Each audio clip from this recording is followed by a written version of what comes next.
Bien amigos, atendiendo una sugerencia de un compañero suscriptor que nos solicitó le colaboráramos así de manera práctica, directa y concreta sobre la forma de conectar un motor de lavadora de cocina.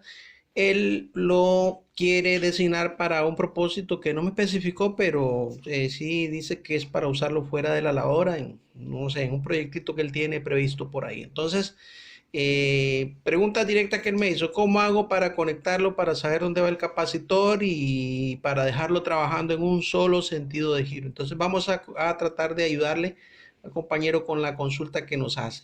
Para empezar, tenemos que estar claros que el motor tiene que estar bien, ¿verdad? El motor tiene que girar con suavidad su eje, no tiene que tener juegos laterales, el eje, este movimientito hacia los lados no debe ser, él solo debe girar. No debe oler a quemado, no tiene que tener el cobre color recalentado. ¿Qué otra cosa? Tenemos que hacerle las pruebas, ¿verdad? De aislamiento. Considerando que todo eso está bien, como me decía el compañero, al grano. Entonces, ¿cómo hago para conectar el capacitor y ponerlo a trabajar a 120 voltios girando a un solo sentido? Ok, vamos a ver. Algo que sí no podemos omitir. Tenemos que saber identificar los cables para saber cuáles son los cables de las bobinas y cuál es el conector común. Sin eso, entonces ahí estaríamos fritos, ¿verdad? Entonces, para eso vamos a usar un multímetro y de forma rápida, de lo más práctico que podemos hacerlo para lograr el objetivo que el compañero nos sugiere. Bien, entonces aquí tenemos nuestro multímetro configurado en la escala de 200 ohmios debido a que el ohmiaje de estos bobinados pues es bajo, ¿verdad? Lo que vamos a hacer entonces es medir la resistencia entre los cables, así rápido. Primero vamos a hacerlo entre los cables, vamos a ver, así como están.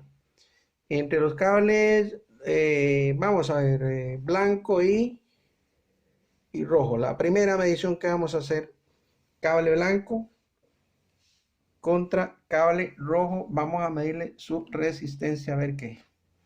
Y tenemos en el multímetro, dice que nos da 7.7 ohmios entre rojo y blanco. Anotamos esa medida por ahí en algún lugar, 7.7 ohmios entre blanco y rojo. Entre blanco y amarillo, vamos a ver ahora. Nos da igual 7.8, 7.7. Igual entre rojo y amarillo y entre rojo y blanco. Ok, ahora vamos a medir entre rojo y amarillo porque ya el blanco lo medimos con los otros dos. Entonces, así de sencillo. Bien, dice que nos da 13.8 ohmios. Ok, vamos a ver entonces. Vamos a ver qué deducimos de aquí. Como pudimos ver, tuvimos dos lecturas menores de 7 puntos y algo. Eran iguales las dos. Eso sucede en los motores de lavado. Siempre nos va a dar dos medidas iguales, pequeñas, y una medida grande, que se corresponde aproximadamente a la suma de las dos medidas pequeñas. ¿Ok? En este caso, pues 7 y 7, 14 más o menos, por ahí anda. No es mucha la diferencia. 7, 7, 14 es la medida que nos da entre estos dos que corresponderían a los extremos de ambas bobinas, ¿verdad? Ok, entonces, deducción. En esta medida, en este punto donde nos da la medida más grande es donde va a ir el capacitor. Vamos a conectar el capacitor en ese punto entonces. Bueno, como podemos ver entonces ya hemos conectado el capacitor entre los cables rojo y amarillo, que fue donde nos dio la medida más alta de las tres medidas que podemos conseguir en este tipo de motor de tres cables. Ok, esta medida más alta corresponde a los extremos de ambas bobinas del motor. Y el cable que nos queda libre es el que corresponde a la conexión común de ambas bobinas de este motor.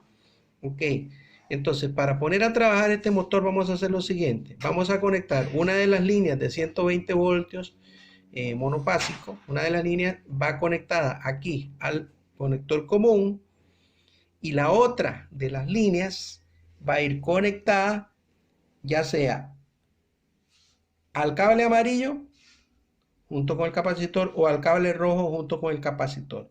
Lo que va a suceder es que si lo pongo en el amarillo va a girar hacia un lado el eje, y si pongo el cable de 120 voltios en el rojo va a girar en el otro sentido. Simplemente eso es lo que necesitamos para que funcione. Vamos a hacer la conexión entonces con mucho cuidado. Les recuerdo, esa energía eléctrica es peligrosa. Solo pueden hacerlo personas que sepan de electricidad para evitarse lesiones con electricidad. Si no sabe trabajar con electricidad, no haga esto. Bien, aquí tenemos dos terminales, uno de color negro y otro que hemos puesto con un lagartito de color rojo, que representan fase y neutro de una línea de 120 voltios. Es un cable de alimentación que nos va a servir para la prueba que vamos a realizar. Entonces, el neutro lo podemos conectar a el cable de conexión común de ambas bobinas, y acá vamos a intercambiar entre rojo y amarillo lo que sería la fase, que sería este otro cablecito. Lo intercambiamos entre rojo y amarillo para lograr el intercambio de sentido de giro del motor. Bien, entonces una recomendación básica: es importante sujetar el motor, porque cuando lo hagamos arrancar él va a hacer una sacudida y se nos puede caer del banco de trabajo. Ok, les decía que como ya tenemos el neutro conectado al conector común del motor, vamos a intercambiar la fase entre el amarillo o el negro, que son los extremos de las bobinas del motor. Vamos a ver qué pasa si lo conectamos al cable de color amarillo. Vamos a ver. Aquí lo estamos conectando. Vean cómo el motor gira hacia un lado.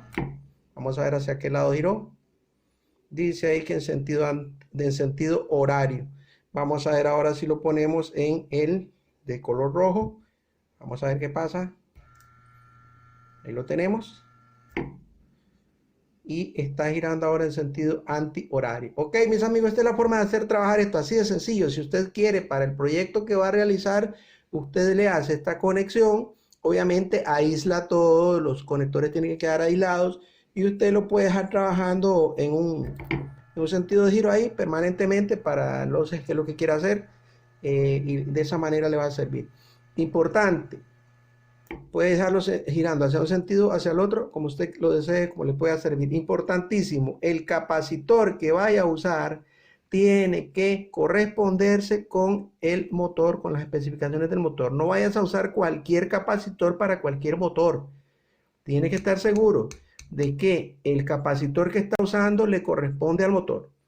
Porque si le pone un capacitor de mucha capacidad con respecto a lo que el motor necesita, lo que vas a hacer es recalentarlo y vas a bajar el rendimiento y vas a aumentar el consumo del motor. Si le pones un capacitor de menor capacidad con respecto a lo que el motor necesita, igual va a bajar rendimiento, se te va a recalentar, va a perder fuerza y va a generar zumbidos raros. Entonces tiene que ser exactamente el capacitor que él necesita. Amigo, espero haberte ayudado con esto. Si no, pues obviamente tenemos la sección de comentarios para que nos comentes. Muchísimas gracias. Que Dios me lo conserve con salud, trabajo, paz, éxitos y mucha prosperidad, mis amigos. Hasta un próximo video. Muchísimas gracias.